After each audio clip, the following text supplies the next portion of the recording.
大家好，Facebook Like Channel 小姐 channel 觀眾訂閱 Like Share Facebook 吧 Facebook 同 YouTube 吧，大家好，你得做咗呢樣嘢先呢，係啦 YouTube 有賣我廣告先呢，唔好話唔記得。好，今日講新嘅日本嘅 New Line Japan。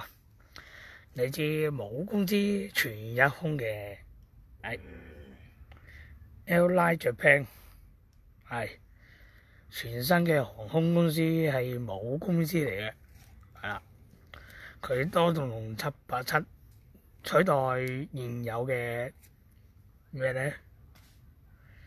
你知啊？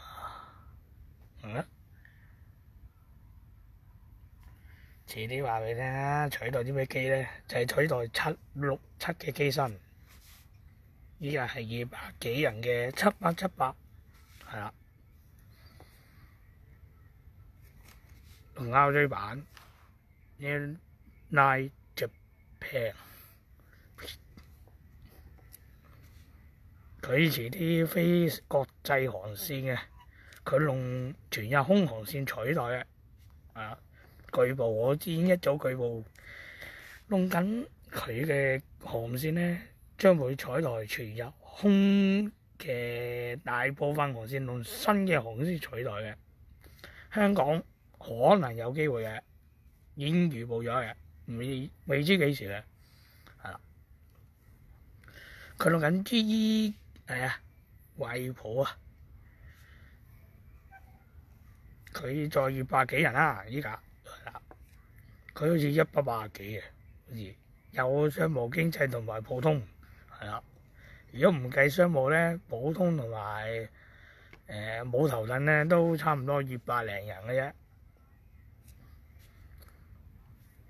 係啦，引擎就係咁嘅，兩筒水平機尾線，垂直係啦，平等嘅係啦，咁嘅同埋。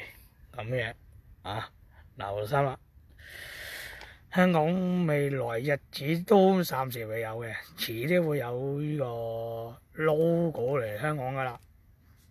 我已經預報咗嘅，係啦。